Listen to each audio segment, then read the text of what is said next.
물가가 많이 오르긴 했나 봅니다.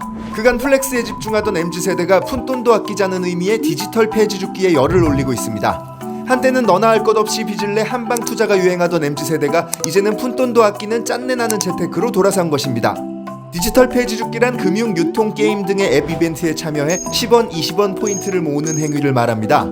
온라인상에서는 여러 앱을 돌아다니며 포인트를 모으는 행위가 마치 값이 나가지 않는 폐지를 모으는 것과 같다는 의미로 생겨난 신조어인 것이죠.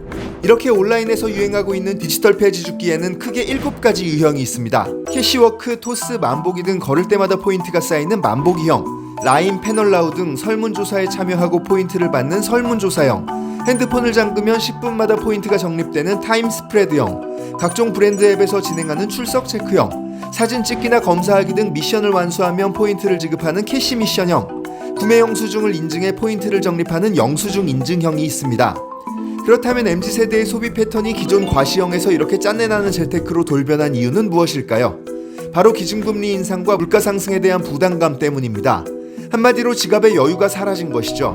한국은행은 지난해 8월 이후 10개월간 기준금리를 0.25%포인트씩 5번이나 올렸고 이번 달에는 0.5%포인트를 한 번에 올리는 빅스텝도 단행해 소비자의 지갑을 얇게 만들었습니다. 최근 6개월간 소비자 물가지수는 전년 동월 대비 5% 넘게 꾸준히 상승해 물가에 대한 부담감이 크게 늘었습니다.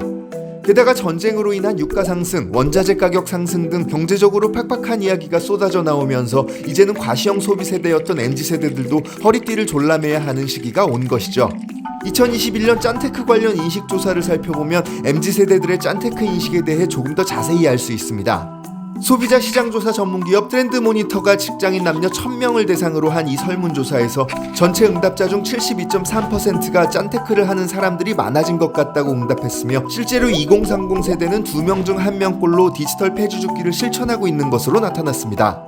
또 이러한 짠테크에 대해서 긍정적인 평가도 잇따랐는데요. 요즘처럼 불황이 이어지는 시기에는 소액이라도 저축해야 한다는 의견에 공감하고 적은 금액이라도 모이면 큰돈이 될 수 있다라는 생각을 가지고 있는 것으로 조사돼 짠테크를 실천하지 않더라도 절약에 대한 필요성은 동의하는 모습을 보였습니다. 온라인에서 폐지값을 모은다는 디지털 폐지 줍기, 푼돈밖에 안 된다는 장난스러운 표현일 수도 있습니다. 하지만 고금리 고물가 시대에 주식이나 코인 같은 재테크 수단까지 나락으로 떨어져 버린 지금 MZ세대가 미래를 준비하는 마음가짐의 표현일지도 모르겠습니다. 구독과 좋아요를 눌러주시면 세대 간 갈등을 해소할 수 있는 더 좋은 영상으로 찾아뵙겠습니다. 감사합니다.